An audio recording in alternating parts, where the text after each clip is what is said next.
You're listening to Keeping It Real with Janine, your guide to living an authentic, healthy life podcast. I'm Janine Strong, your host to S, and every 2 weeks I have a fresh conversation with inspiring, interesting, and knowledgeable people. If any of my listeners would like to record an intro for the podcast, please email me at realjanine@gmail.com. and we'll set up a recording time. I'd love to have some of you do my intro. I think it'd be fun. My conversation today is with Dr. Michael Smith. Dr. Smith utilizes a combination of functional medicine and evolutionary nutrition with the wisdom and vast experience of traditional Chinese medicine to help his patients. Michael has been on the podcast before to talk about the uses of medical cannabis. Today, we are going to talk about autoimmunity, an important subject since more and more diagnoses or illnesses are considered to be autoimmune. Hi, Michael. How are you? Great, Janine. How are you? I'm doing pretty good, other than the fact that a skunk got in the house last night and I've had to do a lot of cleanup. They really like my eggs. I think that's what brought it in, was that's where I store my eggs for my chickens. She ate a lot of the eggs last night. So let's talk about autoimmunity. Maybe a good place to start is, what is autoimmunity? Well, I think the technical definition would be autoimmunity is a class of illnesses where there's a fundamental derangement in the function of the immune system. The derangement specifically changes the way the front line of your immune system basically reads the repair cycle, and we can get into the details of that. But once that repair cycle is deranged, instead of trying to repair membranes, your immune system produces more inflammation inside the tissue, causing more damage than repair, more symptoms, and all of that. And that's not what I would call the average description, because there's a lot of other things that aren't just because of inflammation and swelling, but it gives people that mental image of my immune system has gone from kind of a happy village to a dangerous kind of inner city environment where you're kind of more likely to get shot by the good guys than to be, helped across the street, with your groceries. That's a great metaphor. and the chemistry and the pathways and the triggers and how every hormone and every neurotransmitter in the body is implicit in some way. If it's out of balance, every nutrient, every vitamin, mineral can be implicit, every different emotional stress that we have. So, it's in my experience as a patient with autoimmune disease, but also with my experience, working with patients in that environment for over 2 decades. If I was to give it any kind of nickname, I would just call it the dashboard light of the 21st century. I mean, we went from like 1 in 200 people to 1 in 6 people in the space of 25 years. Yes, wow. So whatever it is that's not working, it's definitely not working for the immune system. I know that in this work that I've done with David Flowers, he said that 25 years ago when he would test people, he would find a lot of people whose immune systems were strong, and now he can't find hardly anyone. They all test weak. Yep. So, there's a lot of factors involved, and, we can't all run off into the mountains and live our lives far away from the modern world. So I think the thing that most of us really need to do is find the humility and the patience to just adapt to the fact that if you do carry the genetics for this, if you had certain illnesses as a child, obviously if your workplace is really stressful or you're toxic materials and things like that. I mean, all of these pressures are happening to everybody. It's just some of us, they're happening a lot more intensely. And the more, again, humble and patient we can be about taking care of our immune systems in a new world, the better it's going to go. Because the hardest part for people, Janina, is that we all feel entitled to normal, and there's no such thing anymore. That does seem to be the case. Well, so Michael, you said something about childhood diseases, and I mean, because some people, their immune systems do seem to be pretty strong. They're not acquiring chronic conditions. What does set us up for this? I guess I'm not sure exactly what you mean set us up, because there's the childhood patterns that we can observe in clinic, and then there's what's going on the inside of the body for everybody whenever it happens. Right. So I was thinking childhood patterns and also genetics. Okay. So clearly, if you're carrying the genes for certain illnesses, you have a certain statistical likelihood of getting that illness. Hmm. You also, and this is really important to say to people, you could be carrying around the genes for 10 different really complicated illnesses and live your entire life and not turn on any of them. So why is that? Well, this gets into epigenetics Hmm. and other things that are also a part of the immune system, but that's probably a pretty complicated thing, and I think we should just finish the immune system thing before we dive into the genes. Okay. But so, say you're carrying the genes in the sense that you may get arthritis or you may get psoriasis or, alopecia or something. Hmm. The fundamental thing that's going on is the immune system is actually getting too strong in one way and too weak in another way. Hmm. So this is where the strategy of always trying to strengthen the immune system usually goes sideways half of the time. Okay. Because it's actually, in an allergy situation, what's happening is your immune system is overreacting to something normal. So to say, oh, you've got allergies, you must have a weak immune system, here, take a tonic is 50-50 going to make the person sicker, Okay. right? So here's this complex, situation, say in children, where part of things are limping and part of things are punching. Hmm. Hmm.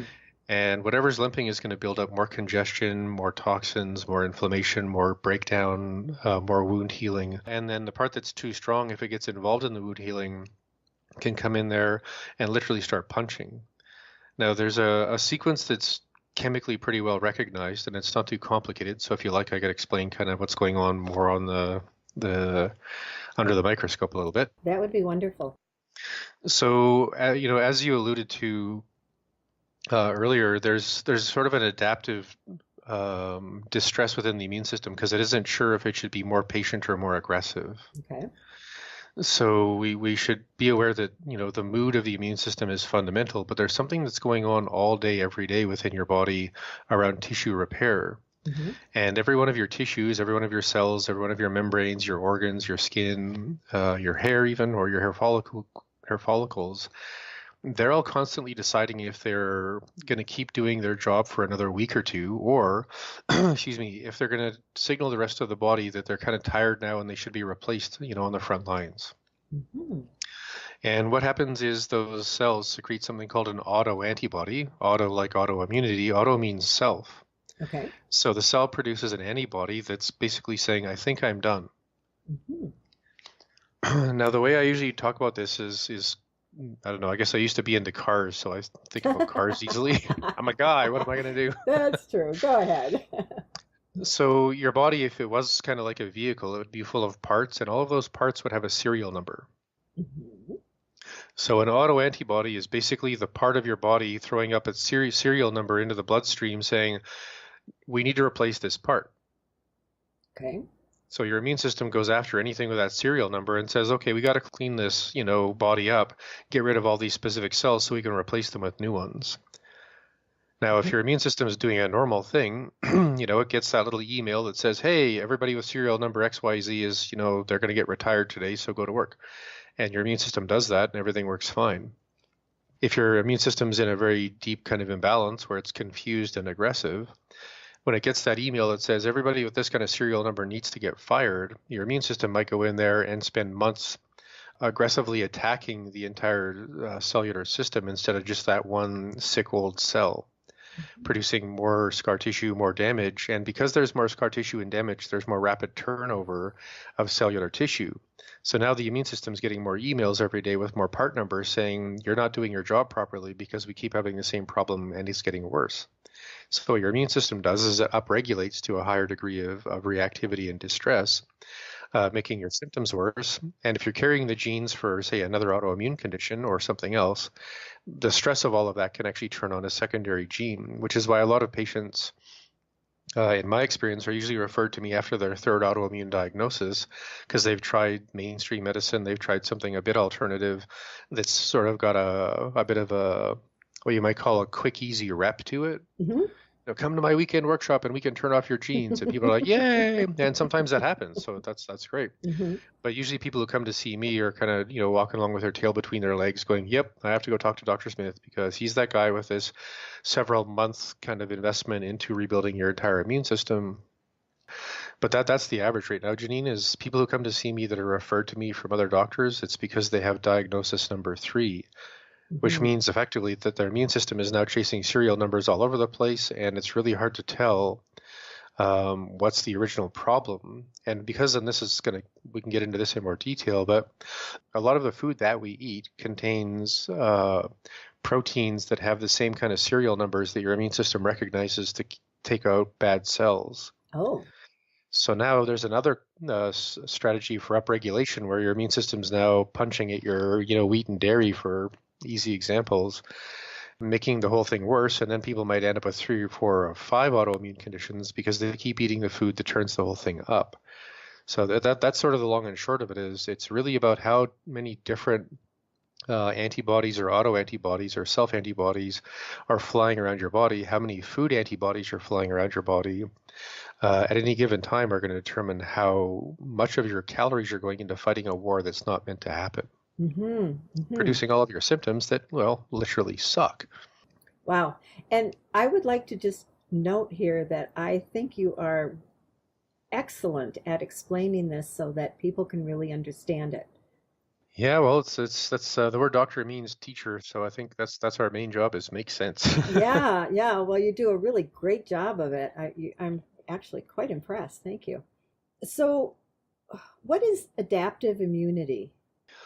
So you're born with what's called innate immunity, which is Okay. effectively all of the strategies and memories that you were given from your parents, and that's going to include somewhat in your innate and somewhat in your adaptive immunity, the things you get from being born vaginally and being breastfed as a baby. Mm-hmm. So all of those little bit of informational substances just prepare your immune system for what's going on around you, right? Okay. Mm-hmm. Because your parents and grandparents went through whatever numbers of the flu they went through, or mumps or measles, and those kind of things. So we're constantly evolving generation to generation. Mm-hmm. And obviously in the modern world, we're evolving in a much more, I don't know, crowded direction, I guess. So the adaptive side of your immune system is the side that learns new things. Mm-hmm. So say you get a flu because you're going to daycare, either as a teacher or as a kid, or Mm-hmm. as the poor internet repairman or something like that, and you're covered in boogers, either way. And it takes about 3 days, 3.5 days, for your adaptive immune system to kind of pry away at that particular virus, to figure out its DNA and where it fits into the system. If it's more of a bacterial infestation than a virus, the way the immune system behaves or adapts is different. But your adaptive immunity is the part of your immune system that's constantly learning and going through cellular systems like, say, the memory B cell system, which are like bounty hunters, Mm-hmm. guys with like a wanted poster and a gun. Mm-hmm. So the more we keep teaching the bounty hunters who the bad guy is, then Mm-hmm. that's what your adaptive immunity's job is. Unfortunately, with the autoimmune thing, if we go back to the serial numbers, if you have bounty hunters running around your whole body with the serial numbers of car parts that are made of you, Mm-hmm. and that are intrinsic to your joints working or your brain working, which is terrifying. That's where autoimmunity becomes terrifying, is because the bounty hunters are now running around everywhere, not only causing problems themselves, but leading what you might call the police force, the ambulance, the fire trucks, and everybody else, in your particular village to that site, be it your brain or your elbow or your pancreas or your colon. Mm-hmm. So the tricky thing with autoimmunity is to try and baseline the adaptive system as much as you can. Now, And what does again, that mean? to avoid triggers, to avoid chronic insults that keep turning up the number of things you're allergic to or your immune system is kind of pissed off about. Got it. Okay. So this is why we put people on relatively restrictive programs, on stress reduction programs, on detox programs, because everything's connected to everything in ways that, every weekend where, if you get a new email from the research people, which I always get the research stuff coming in, it's like every week or two, it's like, oh, we understand this in a completely new way, or there's a completely new player on the scene of the whole thing that's changing our understanding. Mm-hmm.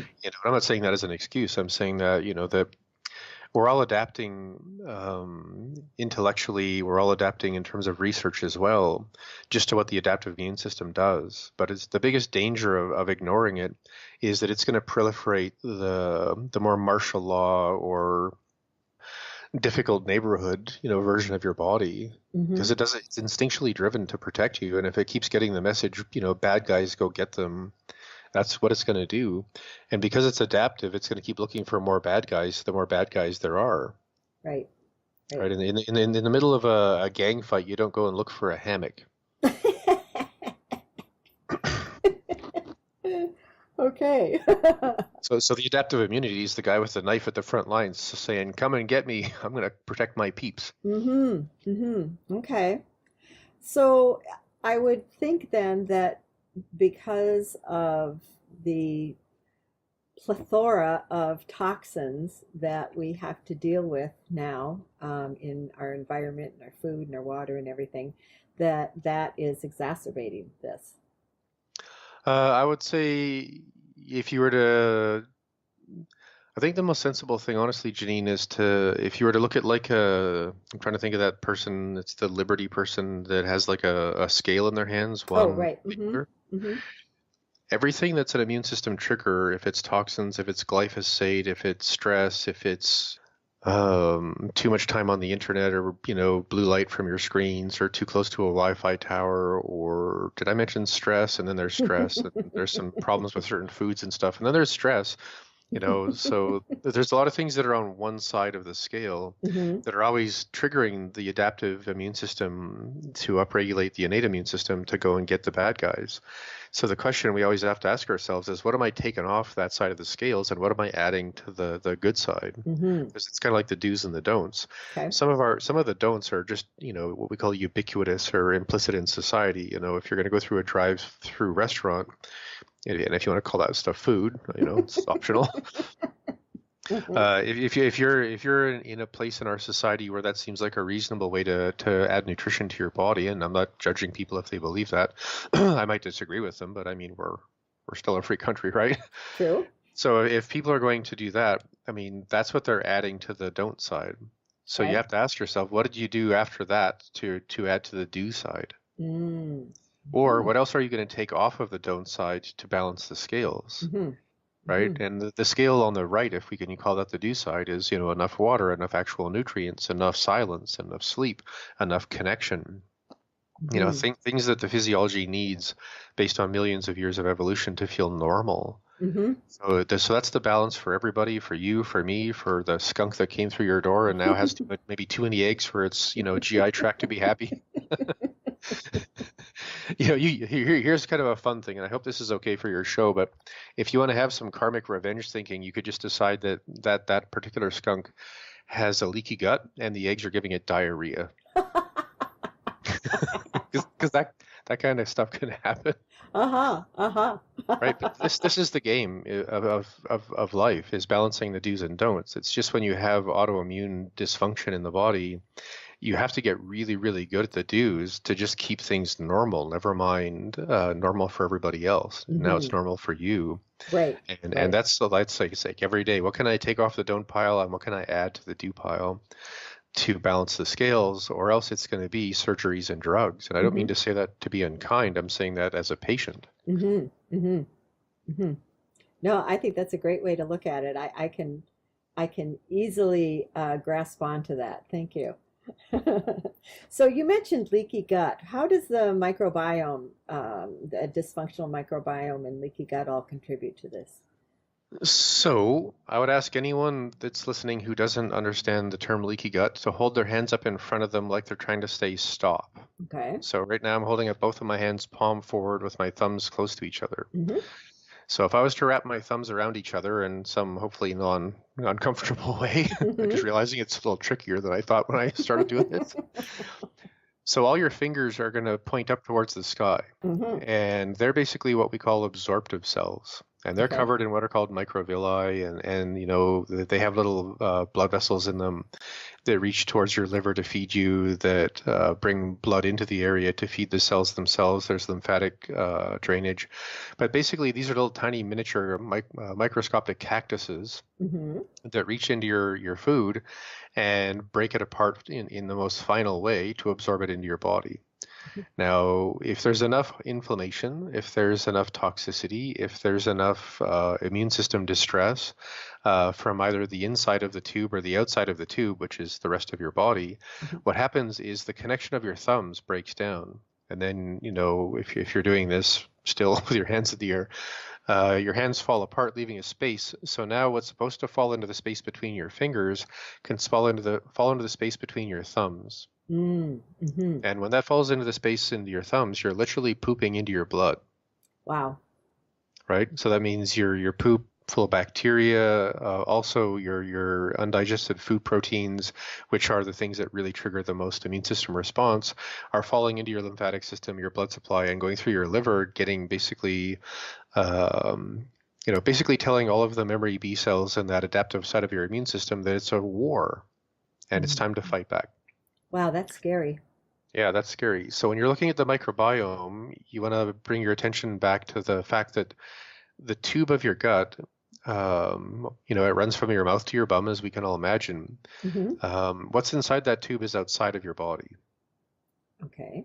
So that's a fun thing to say. So this is my weird way of trying to help people picture that. Okay. So let's say for whatever reason you're really bored and you decided to swallow a marble. Okay. I don't know if they still have marbles out there, but we were kids and there was nothing to do. I grew up in without TV or radio, so there was often nothing to do. We would get a bag of marbles and spend a day figuring out what to do with little round glass balls. But anyway. Hopefully you weren't ingesting them. Well, once in a while, kids just have to find out what's going to happen. So let's say you're one of those, tough kids that swallows the marble. Okay. And then hopefully a couple of days later you poop out the marble. What you want to be aware of is that at no point in time was that marble inside your vascular system, inside a certain part of your immune system, inside your lymphatic system. Okay. So it was technically outside of your body. Because this is a crazy statistic, Gene, but 75% of your immune system all day, every day is at the front line of your gut, keeping what's inside that tube outside of your body. Wow. Okay. Because you got to keep that poop out of you. That's why leaky gut is so bad. Wow. Right? If we can agree that, okay, leaky gut's bad, what's inside the tube is outside of you because it leaks into you from outside of you. When we actually look inside of that tube, as you get farther and farther down, the number of bacteria per milliliter of fluid gets into the quadrillions. That's 16 zeros for people who are trying to go like, what? So are we talking bacteria in general, or are we talking quote unquote bad bacteria versus good bacteria? Well, it's a big community of bacteria, yeast, fungi, biofilms, all kinds of weird babies and teenagers and old people and stuff in the sense of the different forms these critters take on. So the ecology is really, really complicated. But when we're trying to understand how the microbiome affects your gut in the sense of leaky gut, here's and obviously I'm kind of into the funny ways to make this sensible by imagery. So let's say that you and I are walking through the tube of your gut, and we're wearing spacesuits because it's in outer space, it's outside of the body. And it's also because we don't get this bug poo all over us. You can wear a bathing suit if you want. I'm wearing a spacesuit. Anyway, so we're walking through all these skunks in the belly, just to keep it topical. And anytime we hit any of the bacteria with a stick, they sweat. And what they sweat is called LPS, or lipopolysaccharide. Okay. And that's a kind of acid-like evaporant thing, almost like a gas. And because of its chemical nature, it can go through the GI tract even if you don't have a leaky gut. And it can go through your liver faster than almost anything. It's about as fast as ammonia. Wow. Right? And then both of the ammonia and the LPS can go through your blood-brain barrier. Ooh. Right? So we naturally produce a bit of ammonia digesting protein. Okay. Right? So that's a normal thing, but along the same pathways, this LPS, or lipopolysaccharide, and it's kind of like battery acid and burning tires and really bad stuff. Once you start hitting the bacteria and the yeasts over the head with the sticks, in the sense your immune system is trying to get rid of them, you're taking in the wrong kind of probiotics. Obviously, if you've taken antibiotics, what you're getting is bug sweat through your whole body. And it basically causes inflammation. It causes free radical reactive activities because it's basically a toxin and an evaporant, like a gas. So, it gets into the blood-brain barrier, causing brain fog, more inflammation, a lack of neurotransmitters, bad sleep, potential migraines. Like this stuff is just bad for everybody. So you can't leave the bugs in there. You have to get rid of them. But there's ways to get rid of them at a rate that's slow enough that the bug sweat doesn't cause you to get sicker. Mm-hmm. Mm-hmm. Because, you could tickle them, you could hit them with a stick, you could blow them up with the most powerful antibiotics we know. I like to think of them as just a bug sweat because it's less, it's just more intense to think of them being blown up by grenades. Mm-hmm. But, if you take antibiotics, let's call that the grenades. But no matter what you're doing, it's the rate at which the bug sweat and the bug elbows and the bug ears end up in your brain. Okay. So instead of blowing them up, it's best to starve them out and let them produce less babies over time because they're pretty smart about that. They don't want to produce babies if there's no food. Right. So over a few weeks, you could do a kind of restrictive way of eating that would make it less dangerous for you to go on a protocol to kill off the bugs or to balance out your microbiome. Mm-hmm. And that's a really tricky subject, honestly, right now, because it's very hard to use lab testing to assess the true imbalance in the upper part of your microbiome where it really matters. Because when you take a sample of a person's feces, you're only going to get a sample of what's right up inside, like 3 inches inside their colon. Okay. Because that's the mixture that you're getting at the end of the colon. Mm-hmm. So to presume we can know what's going up, 10 feet up inside the small intestine where certain nutrients may be being malabsorbed or eaten by critters or whatever, we're still in a situation where we can't really know exactly what that is yet. Got it. But we can, from common sense, from a lot of people experimenting on themselves, we know what to feed it and what not to feed it. I assume what not to feed it has to do with carbohydrates and sugar. Yeah, sugar, caffeine, alcohol. Caffeine isn't nearly as evil as alcohol would be because alcohol is an antibiotic. So if you're trying to solve a bacterial problem, a daily use of an antibiotic is not going to help you. Oh, I know. Now Uh, let's just pause for a moment there. I had never thought of alcohol as an antibiotic. yeah. So this is the way I bring this into people's minds because we do a lot of time traveling. We just went on a tour of the gut. So Mm-hmm. if we're in our bikinis and spacesuits, we could fly off into the Middle Ages of Europe and realize that no one understands that poop causes your water to be bad. Right. So no one drinks water anymore. They drink mead or ale, Okay. which is mildly alcoholic beverages, that are they have enough alcohol to kill the bacteria in the water people are using to make their beer. Mm-hmm. Okay. Because the water's full of poo because people weren't that smart back then. Right. That's just an example of why alcohol was used medically to kill bacteria and why it's an antibiotic. Interesting. Okay. So one of the most hotbed kind of high gossip environments for your microbiome is about 4 inches below your stomach. Okay. Because your stomach acid is also an antibiotic or an antibacterial agent. And as long as you have strong stomach acid, as it comes out of your stomach, it's going to eradicate any bacteria trying to crawl up into your stomach. Got it. Now, this is a weird image, but if you have really weak stomach acid and the bacteria are finally winning, what they would really love to do is crawl up through your stomach, through your throat, through your mouth, get a little bit of a bungee cord out of your mouth onto your plate and start actually eating your food before you start to chew it up. Just for a sense of kind of what the action movie would look like.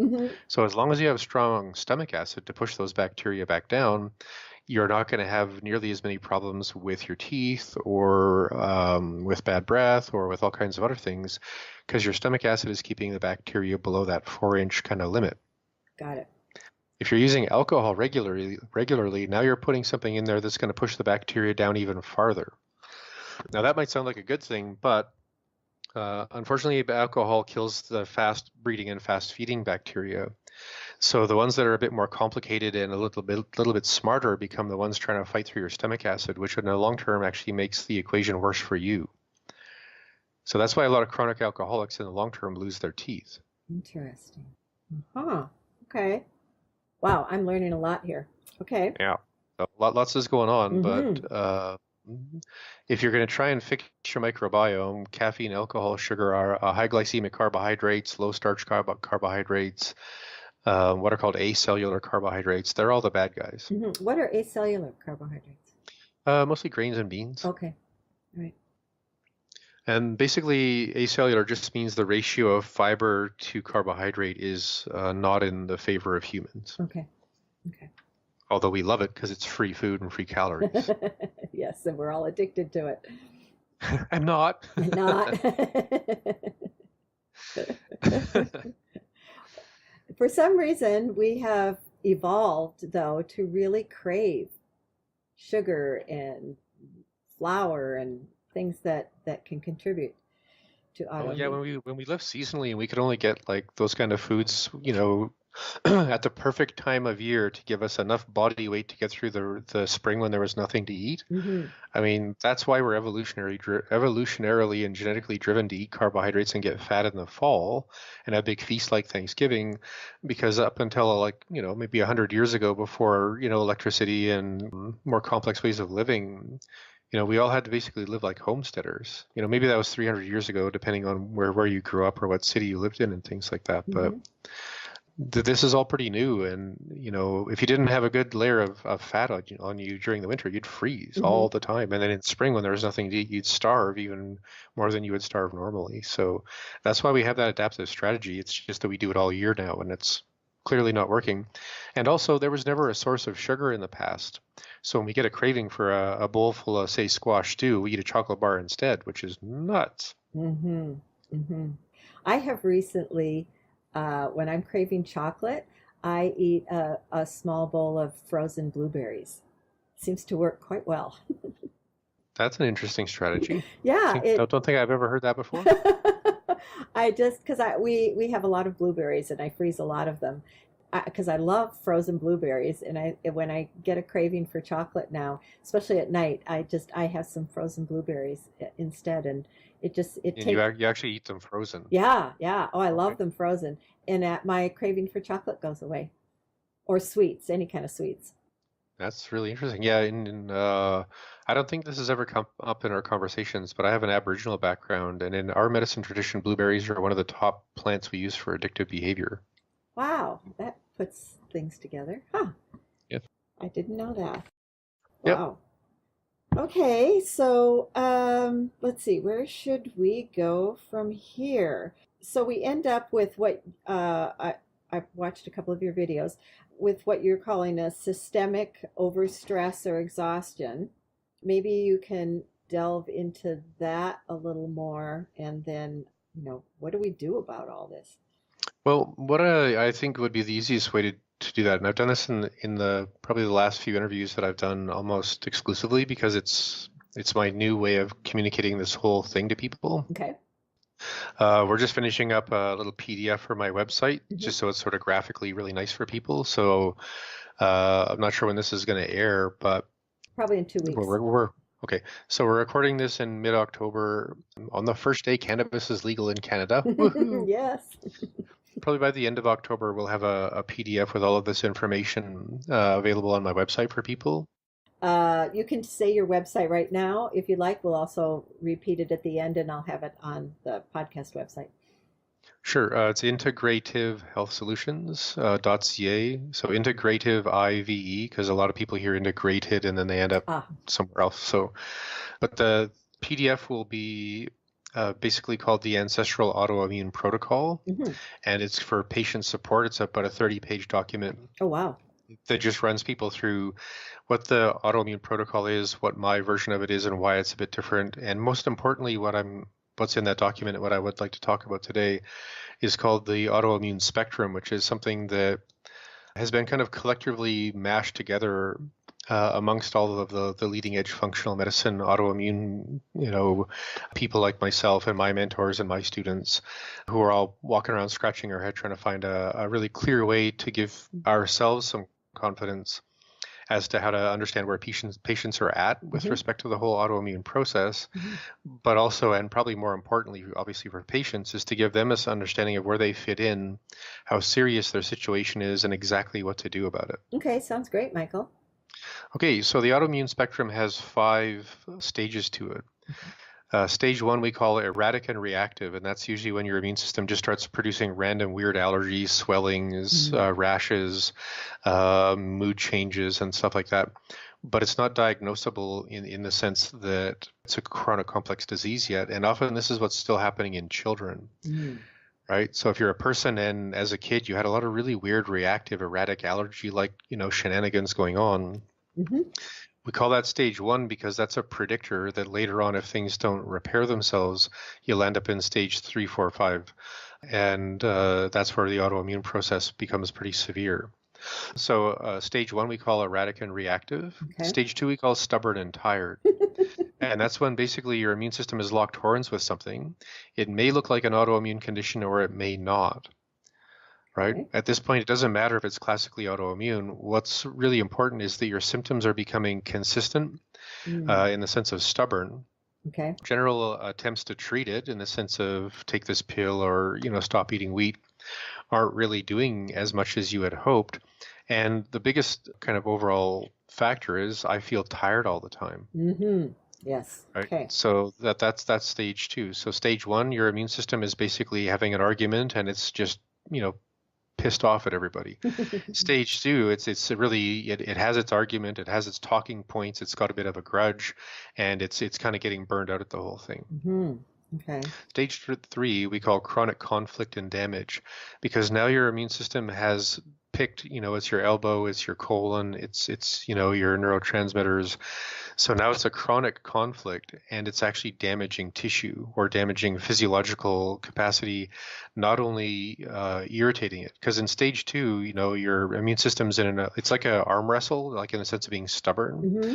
But no one's really winning the arm wrestle. Whereas in stage 3, when you start seeing that chronic conflict and you start to see damage, you can kind of imagine that the immune system is, in the autoimmune sense, is starting to win the arm wrestle. Mm-hmm. And in stage 3, you're definitely going to be diagnosed with a fixed name autoimmune disease. Mm-hmm. And you're probably going to be told by someone that you're going to require some kind of treatment or at least mitigating behavior in your lifestyle for the rest of your life. Got it. So that sounds like a huge change, mm-hmm. but mm-hmm. it's honestly like going from childhood to puberty to adulthood. Childhood, it's very erratic in the sense of what we like and how we sleep and how we think. Adolescence is essentially stubborn and tired, and then being an adult, you're kind of pretty certain about what you're, what you're about and what matters to you, and what kind of fights you're going to pick and try and win. Mm-hmm. Mm-hmm. So when you get into stage 4.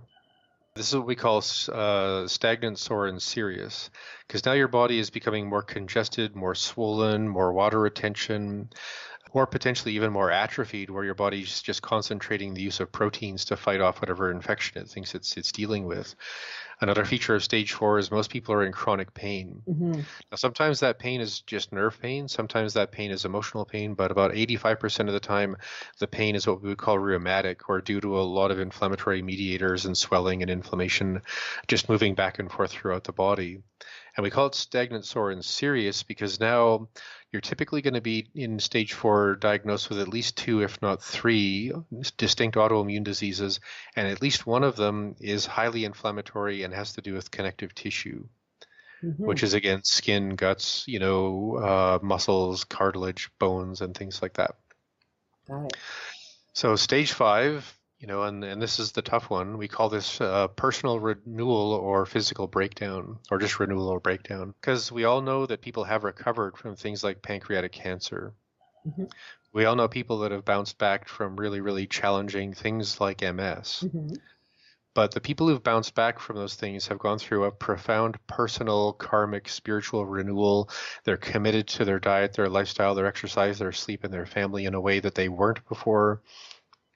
And they're digging themselves out of the scariest pit in modern medicine, right? Mm-hmm. So it's a possibility, but it's a complete revolution. Or if you're not available to, or willing to, in whatever way, change fundamentally the way you are in the world, you're going to experience inevitable gradual breakdown in the sense of morbid until it's fatal and you die.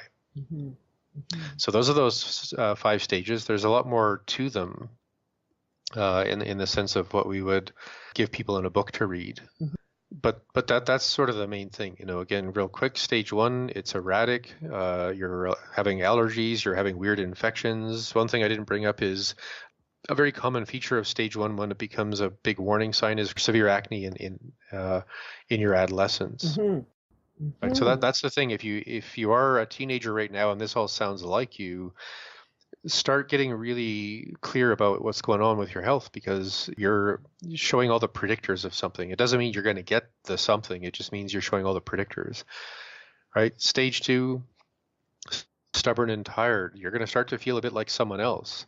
If you're exercising, it's going to take longer to recover. If you have a stressful week, it's going to take longer to recover. If you get the flu, it'll take longer to recover because your immune system is basically stubborn, right? It doesn't want to change very quickly. Stage 3, you have a fixed name disease. You've been told you require treatment, probably forever.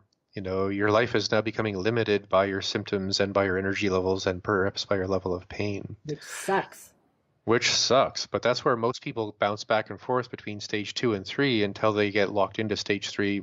And if you buy into the belief that now you're chronically ill for the rest of your life and you need to take pharmaceuticals, that may be true. But 85% of people I've worked with for over 2 decades completely can reverse all of that stuff if they're committed. Stage 4, I mean, it's that, you know, kind of damage and things are getting pretty serious, but it's really about the fact that it's gotten chronic, more complicated, more reactive, more inflammatory, and it's going to include some kind of destruction to a connective tissue in your body, and that could even include your thyroid gland. Stage 5, again, it's degenerative. There's atrophy. There's derangement of things, you know, say like Parkinson's in the sense of your neurological matrix and makeup. You're probably dependent on medication in a pretty severe way in stage 5. You might be dependent on actual nursing assistance in stage 5. And everyone's looking at you with that sad puppy face of, man, looks like it's going really bad for you, Fred or Sally. We're going to try and make you as comfortable as we can for the next 10 years as your body breaks down. And again, this is more 50-50, or I don't actually have numbers for this, but I wouldn't be arrogant enough to say 85%, but I would say maybe 50-50. You could pull yourself out of this if you have a personal, profound rearrangement of your whole belief system around what's possible within you and within your body. So the next thing I would usually do with people quickly is just tell people what I would do. If you're in stage 1, 2, 3, or 4, if you came to see me in the clinic. So you just save yourself $300 and you can, you know, if you're a clinician, rip off my good ideas and go and start a clinic somewhere. This is actually pretty standard and stuff with the people I work with, but we're kind of coaching the rest of the medical community right now on how all this stuff works. So it is still pretty new in the world. So I'm kind of happy to share this with people because it's becoming the way this is kind of handled. Thank you, Michael. So if you're going to be listening to this, either sit back, close your eyes, and just let it kind of wash over you as an idea, because it's recorded, and you can always go up to Janine's podcast site and listen to it again later. Or if you're feeling pretty perky and full of the mojo that solves problems, get a pen and paper. And think about what stage it feels like you're in, or if you have a close friend or a patient or a family member who's got autoimmunity and you have a sense of where they fit into that spectrum, keep a pen and paper handy because I'll walk through what I would suggest in that situation. Great. So take notes. Take notes. Or chill out and enjoy your hammock and listen to it again later. Sounds good. So if you're in stage 1, what you need to do is fundamentally reset the mental, emotional status of your immune system. And the best way to do that is with a 3-day fast. Okay. Now, obviously if you're in stage 1, you're not chronically ill, so you don't need to worry too much about a 3-day fast. But if you are uncertain, you've never done any fasting before, talk to a doctor or a clinician who knows you a little bit, who can tell you whether or not a 3-day fast would be a good idea. Now, a fast for you, because I know there are different ways of fasting. Are you just drinking water? Are you able to have herbal teas? Are you able to have juice, or what? I think water or bone broth, herbal tea, vegetable stock, things like that. But you just don't want to ingest anything that has a lot of calories in it because you want your immune system to not be dealing with the mess of digestion. You want it to basically get bored. Because if it gets bored, it can basically downregulate to a status that's non-confrontational. And that takes about 3 days. Okay, great. Same way it takes 3 days for a virus to turn into an actual flu symptom. Right? It's your body's kind of like, are we going to do this or not? Right. So if you get your immune system bored for a few days, it's like not. Okay. So for stage 1, besides a fast, you're going to want to get pretty strict about your diet for about 28 days. Okay. Right? Because most of the things in that stage aren't that deeply entrenched yet. Okay, so 4 weeks. Yeah, 4 weeks on what I would call an AIP or the Ancestral Autoimmune Protocol. There's variations to it if you get into what I call an Ancestral Autoimmune Protocol, which is kind of my thing, Hmm. but we can come back to that if you want to. Okay, great. But basically, you just want to go on a restrictive elimination diet, and then after 28 days, start reintroducing the most likely foods to be irritating your immune system. Mhm. I would encourage anyone in stage 1 to remind yourself, tick, tick, tick. Stage 2 might be coming around the corner. Don't be passive aggressive and wait. Mhm. Especially given modern statistics right now. Every decade it's getting worse for us. So my advice is get a health app, something that's a self-quantification device or something even on your phone. You just tap in, my sleep was good, my diet was good, my stress was bad, or whatever you do. Mm-hmm. And so start getting curious about your health, like how it works, because you're going to need to be, unless you're really lucky, you're going to need to be aware in the next 10 to 15 years of what your body's telling you in case you start to slip into stage 2. Mm-hmm. Now, Michael, are there any particular health apps that you like? I don't wear jewelry, so I can't play with all the ones that you wear. Although that would be, I think my first recommendation is the stuff that wears like a watch or a ring. Oh, okay. The ones you can turn off at night so you're not sleeping in a Wi-Fi bath. Yep. They make the most sense. Mm-hmm. There's questionnaires you can take. There's going to see a clinician if you don't want to get a health app and just talking to them about how you're doing. Mm-hmm. Mm-hmm. But I think that's more of a symbolic recommendation is I want you to become more familiar with, aware of, and communicative with someone about your symptoms. Because if they're going to start progressing, you don't want to ignore that and keep thinking it's just a weird allergy. Mm-hmm. Okay. Unless it's just a weird allergy, then you can give everyone a high five and give people like me the finger who keep telling you, you might get sicker, man. But there are warning signs, and I think we should all be aware of that. Yes. So stage 2, now you're committed to 8 weeks, right? This is where your immune system is stubborn and tired, so you have to be a bit more stubborn Mm-hmm. and a bit more patient. So you can either fast 1 day a week Okay. during those 8 weeks, or you can do what's called a 16-8 split, which is kind of intermittent fasting where you only eat for 8 hours of the day. So you'd have like say maybe something at 11 or 12 for lunch and something at 5, 6, 7 for supper. But the idea is to not eat for the rest of the 24-hour cycle. Again, just giving your immune system and your body a bit more of an ancestral boost, because not that long ago humans might have eaten once or twice a day, not 3 times a day every day all year. Mm-hmm. Okay, so you're saying you could pick an 8-hour period of time whenever you want. That's when you eat, and you don't eat for the rest of the 24 hours. Yeah. Okay. Okay. Yeah, there's a lot of different what we call intermittent fasting splits. So just depending on the timing. Some people, again, they only eat 1 meal a day. Mm-hmm. So it just depends on what you're willing to try. Okay. But again, we're just trying to give your immune system the inflammatory triggers in your body as much of a break as possible. Mm-hmm. Within the ancestral version of the autoimmune protocol, which is my thing, there's fundamentally 4 diets, what I call an ice age diet, a scavenger diet, a tribal paleo diet, and a homesteader diet. So if you're going to do the 8-week stage 2 version, you'd want to be on what's called a tribal paleo diet for 2 months. Okay. And that just basically means lots of meat, lots of veg, lots and lots and lots of fat. And you're allowed to have some nuts and seeds if they're soaked, and you're allowed to have some pseudo grains if they're fermented. Mm-hmm. Okay. So that'd be like buckwheat or quinoa, but you want to ferment them in whey or in some other way so that you're getting the least amount of the anti-nutrients in those foods. Mm-hmm. Now, what do you do if you're a vegetarian? You fundamentally learn to eat a lot of sprouts, to soak very, very thoroughly nuts and seeds, to get really, really, really clear on good protein sources and good fat sources that obviously aren't from animals. Mm-hmm. If you're vegetarian, you can get away with some eggs, but usually with the AIP process, you're trying to avoid eggs and dairy and those kind of things just because they might have triggers. Mm-hmm. So for that 8-week, if you're a vegetarian or vegan, it's going to be tricky. If you're vegetarian, I'd say have eggs once a week just to make the protein thing not as much of an issue. But always keep your yolk soft. Mm-hmm. Mm-hmm. But for vegans, you're going to want to do some really good research on that, because When it comes to ancestral protocols, it's based on human ancestry, and there's no indigenous vegans in the world. So veganism is what we call a modern evolutionary experiment. Okay. From a clinical scientific point of view, I totally get the ethics, and if I had different genetics, I'd probably be a vegan myself. But given my ancestry, that just doesn't work. Mm-hmm. And I tried it, so I know it doesn't work. I'm not just being, I don't know, stubborn. Mm-hmm. Well, I've noticed that some vegans appear to be very healthy and others look really unhealthy.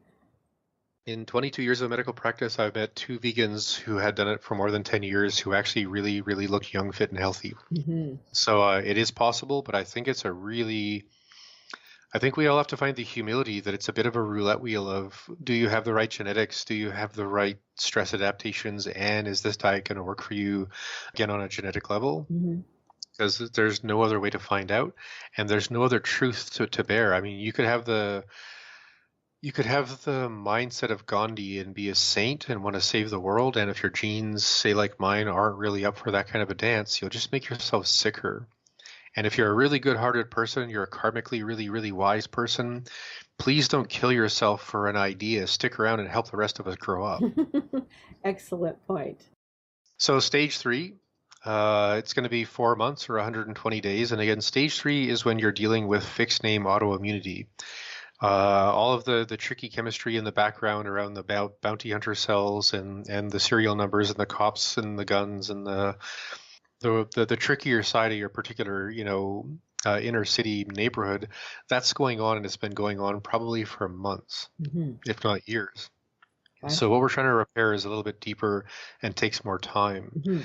So again, we'd be encouraging people for that 120 days to do intermittent fasting, but after a couple of weeks, you want to do what's called a 16/8 split, 6 days a week. So again, you're trying to eat within 8 hours, or if you can, tighten it up to 6 hours.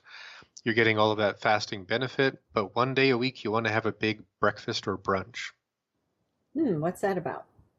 Because you don't want to put your metabolism into any kind of catabolic state where it might be risking using up your proteins for energy if you miss a meal or you don't eat enough in a period of time. Because when you're doing intermittent fasting, you're not trying to limit calories.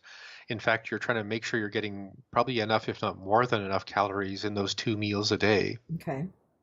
right? Mm-hmm. But that there's other metabolic switches that have to do with fasting and famine-like metabolisms compared to foraging or feasting metabolisms. So by having one day a week when you can feast up, you're resetting a sweat that keeps you out of a hard kind of ketosis that has some clinical benefits but can also be a bit stressful. So because we're trying to keep all the stress modifications of the immune system to a minimum, one day a week you want to feast up on really healthy ancestral AIP foods. So in the 4 month version, we do a progressive cycle, which means you either start at the homesteader diet, work your way back to the tribal paleo diet, then work your way back to the scavenger paleo diet, then work your way back to the autoimmune, or pardon me, the anti-inflammatory or ice age diet. Mm-hmm. Now, very quickly, I name these diets the way I do based on my indigenous ancestors' oral tradition of history. It's not about science or anthropology. It's actually meant to be a bit cute and to make fun of the whole paleo thing being a literal truth. It's just my sense of humor. And honestly, Native people are really funny about this stuff. So if I can make an indigenous joke about people ripping off what they believe to be indigenous histories to make up diet books to sell them, I'm allowed to make a joke. Yes, you are. So that's the way I named these, and it was meant to be more for fun than anything, Okay. because that's just how indigenous people roll. If you can make a joke, make a joke. Mm-hmm. So when we talk about a progressive AIP, if you're in really serious trouble, you want to start with the anti-inflammatory diet or the ice age diet for about a week. Mm-hmm. And that's really restrictive. Like, it's basically raw fish or ceviche and avocados and greens, Mm-hmm. right? But it's kind of like a fast that's profoundly anti-inflammatory. Okay, interesting. And then you move up, if you're again really sick, you move up to what we would call the nutrient dense or the scavenger paleo diet, which is relatively ketogenic because it's high fat, high connective tissue, high nutrient dense plants, and high fiber, the way you would have eaten as a foraging hunter gatherer. Mm-hmm. And then you would move up to what I call the tribal paleo diet, which includes nuts and seeds and some pseudograins, because as tribal migratory people going back and forth through your migratory territory, you would have eventually learned to eat more complicated foods and where to source them and stuff like that. So that's sort of the dietary protocol there. And then you would afterwards go to the healthy homesteader diet, which allows you a bit of, say, goat milk and cheese and yogurt. And if you're pretty certain you don't have a problem with cows, maybe some cow yogurt and cheese, preferably full fat and organic, Mhm. and maybe some white rice and some oats. Now, why white rice as opposed to brown rice? There's a reason why no one in Asia eats brown rice, and it's because they figured it out 1,000 years ago that it's so full of anti-nutrients it's not worth eating because they eat it 3 times a day. Right. If you're a typical Western hippie, and I mean that with affection, I'm not trying to be a jerk, um, you probably eat brown rice twice a week. Hmm. 5,000 years ago in Asia, when they were farming rice the way that they were, you'd be eating brown rice at every meal. Hmm. And brown rice, being a whole grain, contains anti-nutrients. So when you eat anti-nutrients 3 times a day, they're going to bite you in the butt, the stomach, and the brain. And that's why people are getting away from grains and beans, because they all contain self-protective anti-nutrients. So white rice has that problem removed, which is why half of the planet only eats white rice now. Interesting. Yeah, I kind of pick on the hippies who think brown rice is healthier for them while they practice their yoga, their qigong, and their kung fu and tantra. Well, I have to say, I thought it was healthier.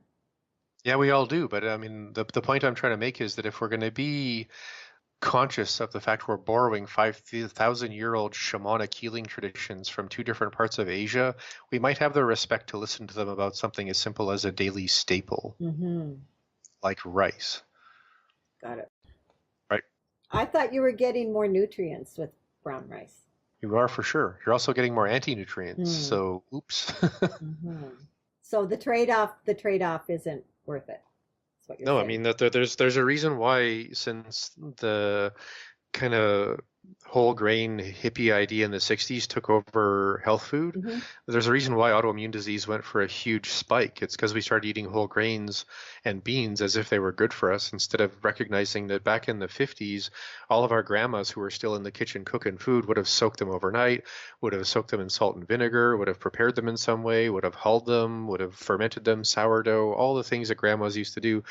In the 60s, we threw it all into the back seat with the belief that our parents were assholes and we wanted to change society. And I mean, I'm glad we did, but I'm sad that we threw all that grandma food wisdom into the back seat too, because that's the stuff that, would have kept us protected from the last 60 years of really bad ideas. Hmm. Which is why the ancestral approach is such a big thing, because we're all realizing that we completely screwed this up by making up a bunch of crazy new age ideas that weren't scientifically credible. Got it. Because, I mean, you look at a brown rice with a microscope, yeah, there's more protein, there's more B vitamins, but if you keep looking, there's a whole bunch of other things that could actually cause cancer, Hmm. Hmm. which is why in Asia they feed the brown part to the pig and eat the pig, because pigs don't get stomach cancer. Oh, interesting. Anyway, so stage 3, you want to be on those diets, and I'm glad you brought that up, because that's the real big question a lot of people have is white rice. What? Hmm. But if you are going to be eating more white rice and oats, preferably again fermented into a batter or something, Hmm. you're going to need to eat more fermented food. Got it. So I'm going to try and be real quick here. You could also do the AIP, the Ancestral AIP the other way, where if you're not feeling too sick and you really don't like food restrictions, you could start with a homesteader diet, limiting most of the modern stuff, and see if you start to get better. And if you do, stay there. If you don't, go to that more tribal paleo diet where you can eat a nutrient-dense diet but still have a little bit of teff or quinoa or buckwheat or something like that. Hmm. And if that's not working, then you would go back to that keto, super nutrient-dense scavenger paleo diet and live on, oxtails and bone broth and livers and kidneys and roast meats with lots of connective tissue in the bones. I mean, chicken wings are great if you eat chicken because there's more cartilage to gnaw on. Hmm. Because in that diet, you're trying to get maximum nutrient density, especially for connective tissue.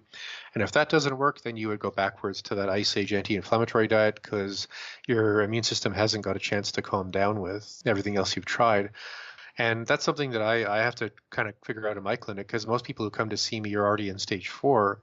So if we're trying to figure out where to kind of tilt them in as they get towards stage 3, it's more often than not my recommendation to just start with the anti-inflammatory Ice Age diet and work your way forward in time in the sense of how we organize these ideas Just because you're going to get younger and feel fitter and have more virility and energy in the gym if you work out, just by going in that order. But I totally respect that people like to go the other way because they don't want to give up on pancakes and stuff. If you're in stage 3, you need to start doing a yearly cleanse. Mhm. Now, I have the cleanse that I do twice a year, so if you're looking for some support and you're not sure what else to do, get a hold of me. Otherwise, you just want to spend a couple of months every year getting really deep on detoxing your body. Meaning the diet approach that we're talking about is a good start, but that's focused on your immune system. If you want to focus on detox, that's a bit more tricky. Yes. If you're in stage 3, you should be on daily supplements to modulate your immune system. Hmm. If you're in stage 3, you should be, if not already familiar with a team of helpers, you should be filling your phone full of phone numbers of people you can have as your go-to hired health team. Hmm.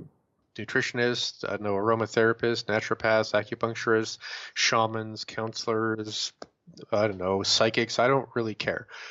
If you got a group of people that you feel you can rely on to help you guide you through this process, then you're that much more confident and you're that much less stressed out. And it sounds like you would be much more likely to be successful. Yeah, because humans are tribal and we need accountability and we need affirmation and we're all crack addict monkeys who like to get away with stuff. Maybe it's just me, but if I'm 3 months into a 4 month protocol and I'm feeling really good, I'll probably start thinking about, that might be nice. Yeah. Right. So again, that's why we organize the dietary protocols the way we do, so that people can decompress into still healthier diets without going off the rails. Hmm. Got it. So we're getting kind of late in the day here, so I'm going to keep going real quick. Okay. Stage 4 is usually 2 years. Hmm. So I'm just going to let that echo around the internet for a second. Hmm. Yep, you're going to have to be picky about everything: food, stress, sleep, water, relationship, work, life balance, whether or not even working out hard is a good idea ever again or anymore. Like you're in the reboot for 2 years because you have probably 3 autoimmune diseases that if you don't get better, they're eventually going to turn into stage 5. Hmm. Hmm. So you do not want to mess around with this at all. I've been in this situation twice in my life. It's terrifying when your body starts literally just tearing itself apart in front of you, growing new weird bumps and lumps, and feeling that weak and that much pain. It's like I can see how people completely would eventually give up and just take all the pharmaceuticals and just sort of give into all that. Hmm. Hmm. But if you're completely focused and you want to either avoid the pharmaceuticals or get off of them, this would be the way to do it. And this is what we call a seasonal ancestral AIP approach, which is basically going through that cycle of those 4 diets. It's just you cycle through those 4 diets relative to the seasons. Okay. Hmm. And then that's 2 years. So you're getting the seasonal diet, nutrient dense effect as well. And honestly, that could be a podcast in itself in the sense of how tweaked into seasonal eating humans are actually, how we still are, and how much benefit we can still gain by eating a seasonal diet. Hmm. Hmm. That sounds like a good idea. In stage 4, remember, you're really, really bleeping sick, so you want to get regular lab work to see what's getting better, what's not, and if anything is getting worse, why. Hmm. Because this is life or death. Two Right. years, stage 4. If you can bounce out of that, get back into stage 3, back into stage 2, you could very likely live the rest of your life kind of in and out of stage 2 and be very, very happy that you figured all this stuff out. Hmm. Otherwise, if you wait, if you piss around, if you don't really get into the deeper personal side of this, it's gonna get harder. So the next thing I talk to people about is getting into a paradigm of self-quantification or self-awareness and self-reflection that really makes sure you're kind of head to toe aware of your health. I use something called the health sailboat, which we could do, but that would also be its own podcast, because it's a lot of ways to reflect on different structures in your body and different attitudes that you have in life, and basically how you steer through the world as if you're driving a sailboat. Oh, that sounds fascinating. Yeah, it's really cool. It even gets into how ketosis works. Hmm. Cool. So lab work's important. Get your sailboat together in the sense that you really are aware of your awareness and how powerful that is. And this is the hardest thing to talk to people about, but yes, you are going to become one of those people who at a potluck or at Thanksgiving or at a Christmas party is the weirdo who can't do this, that, or the other thing, and has to probably bring your own thermos full of stew and your own, pot of tea and Mm-hmm. whatever, because things are pretty restrictive. You're the weirdo. Well, that or you're the canary in the mine shaft that might save a lot of other canaries from the mine shaft by Mm. being really, really proactive, saying, look, man, yeah, I've done the research. I know that this is going to work for me, in the sense of an 85% chance. Mm-hmm. So why wouldn't you take that opportunity? Yeah. Yeah. Right. But that's the hardest thing for people within a marriage, within a family, if you're dating a new person, all of the different things that complicate our social lives. If you're the person who can't have the croutons on your salad, everyone's rolling their eyes because here's the gluten Mm-hmm. free. Yep. Right. Yep. But you have to find a way to have that conversation with people so that they're not undermining your deeply invested personal effort to save your life. Oh, that's an excellent point. It really is. And stage 4, the next thing is you're going to have to balance out the meditation, exercise, and sleep ratios in the direction of meditation, yoga, qigong, and things like that. Because now it's time to become a shaman. It's not time to become perky, have a tight butt and six-pack abs. Mm-hmm. It's time to focus on hibernation, meditation, and just enough exercise to keep your body mobile and fit. You do not want to start some new kind of fitness craze in a 2-year cycle of dealing with complex autoimmune disease, because you'll just get worse. Right. Right. Very quick story. I had a Crohn's disease patient. He was also a weightlifter. His family owned a gym. He wanted to get back into shape after losing like 30 pounds of muscle because his Crohn's disease got worse. I said, wait 6 months. He waited 2. I got a phone call from his family 2 months later. He was in the ICU Oh. in Calgary because he had lost most of his skin, because his body had realized he wanted to build muscles more than have skin. And in Crohn's disease, you can get a weird lesion in your skin that could actually eat up most of your body's skin if you become severely catabolic. And he was so determined to have muscles that he Oh. almost lost his entire skin. Oh my God. Wow. He's okay now because of the profound gift we have with the drugs that we have in the hospitals. Thank you, the universe, for giving us those drugs to save lives. But it took him 2 years to recover from that because he was being a young punk. Mm-hmm. Even if you're 60, don't be a punk. Yeah. Wow. That's a good warning. Mm-hmm. Yeah. So stage 5, it's lifelong. I mean, it's so hard to talk about stage 5 not being in person with a person who's dying, because that's the conversation. Mm-hmm. Mm-hmm. But if you are in stage 5, it is fatal or potentially fatal in the long term. You want to be on what's called a seasonal ketogenic AIP, which is basically the seasonal diet, but more tilting you towards ketosis to put your body in the deepest repair cycles as possible. Again, that's seasonal, so you'll be going in and out of ketosis throughout the year, but this is lifelong, and hopefully this is going to be many seasons of many years. And you're going to need lots of support, so don't be stubborn, don't isolate yourself. Go to meetings, go to groups, get on a forum online. You might learn some hack from somebody in Tasmania on whether or not using sea buckthorn is the perfect thing for your particular condition. So get engaged. The hardest conversation that I have with people, and since you and I are talking about something, one of the hardest things that I spend time with people in this situation is to talk about karma. Mm-hmm. And if you're not familiar with what that word actually means, I do have a podcast on my show. Maybe you could look it up, Janine, and put it in the show notes for people. I will. It's on karma. It's about an hour and a half, and it's probably the weirdest conversation I've ever had, because in the West we completely misuse the idea of karma. So if you really want to figure that out, listen to that show. It's really quite funny and weird, and it might give you some insights on where you're stuck on the insides of it.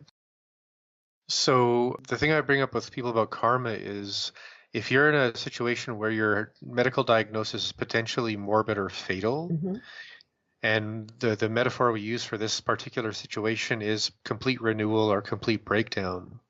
Okay. Karma is where you want to start. What have people done to you in your life that you're still grieving or feel burdened by or feel angry about? Work that bleep out. Yes. Right? This is the harder one. Go through your entire life and recognize all of the stuff you've done to other people. Sounds like something Work that stuff out. to write down. Make a Yeah, list. go. I mean, there's a shamanic practice of recapitulation where you actually start today and work your way backwards with your grievances that everyone else has done to you until the day you're born, or even if you were yanked out of your mom's uterus with some forceps, you can be grumpy about the doctor who did that. If your mom smoked during, your pregnancy, you can be grumpy at your mom about that. But it's to go back and look at all the things you still have a grudge about. And then you start from before you're born and you start looking at the impact you've had on everyone in your life. And you write it down from the moment you're born to even from before you're born. Your mom had gestational diabetes because for whatever reason you had your immune system triggered her immune system to go sideways or whatever. So this is the idea with karma, is to just get really authentically honest about, it's time to forgive. It's time to become intimately aware of all these consequences and whether or not they're still affecting your health and your stress. And the best way to go into that would be into somatic trauma work, and that's where Qigong and yoga and shamanism really shine, because they're meant to go into a transformative place within ourselves to find something new and deeper, not to run with the status quo. Right. And in stage 5, if anybody needs a complete reset of who they are and what the world really is and what it's really about and what life really means, it's people in stage 5. Got it. I noticed you didn't suggest Tai Chi. Well, I think of Qigong and yoga as basically Tai Chi. And in fact, it's funny, Janine, I'm filming a video today in my studio on freeform Tai Chi, so you can learn the essentials of Tai Chi without learning any choreography, because that's a big block for people, is I don't want to learn 24 or 36 or 108 moves. I just want to, dance in the air real slow and sneak up on trees. Oh, cool. I will definitely watch that. It's one of the most incredible things you can do. I try and do a little bit every day. Cool. I'll look forward to that. But sometimes, when I work with people, it's just like, forget the choreography. We're just going to work on some very basic principles, so you can have a moving meditation that's mildly shamanic in its intention, that you can actually just play with or pray with without having to do it right or wrong. My ears are perking up. I will look forward to that. Yeah. So that's coming out pretty soon. Cool. Awesome. Wow. So that was a real roller coaster and a bit of an encyclopedia for people, but maybe it's less entertaining than most podcasts are, but hopefully that gives people a really work how-to list. And I have the best statistics in my profession, so this is working as well as it can. Well, I appreciate your humor. I appreciate your metaphors. I appreciate your knowledge, your expertise, the way you present the material. It's awesome, and I cannot imagine that there isn't one person who will not benefit from this. So thank you. That's the plan. You're very welcome, and I hope this helps people. I really do. Oh, I do too. Thank you so much, Dr. Michael Smith. It's really, really been a pleasure. Thanks a lot. Thanks for the opportunity. Oh, you're very welcome. Take care. Thank you for listening, and thank you so much, Dr. Michael Smith, for taking the time to share your knowledge and expertise with us. I always learn something useful from you. The podcast website is realjanine.com, where you can listen and download episodes. You can sign up for the podcast bi-weekly blog newsletter.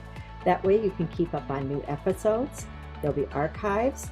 I do life updates of my musings, and there's always a healthy recipe. And remember, Janine is Janeean, and I will not spam you. It only comes out once every 2 weeks. To subscribe to Keeping It Real with Janine, go to iTunes or your favorite podcast provider. I now have a Keeping It Real with Janine YouTube channel, and am creating video slideshows of all my conversations. So please go to YouTube and subscribe. I'd really appreciate it. Do you know someone who would benefit from my conversation with Dr. Smith? I know you must have several people who you know would benefit. So please share the love. Thanks for listening. Take care and be well.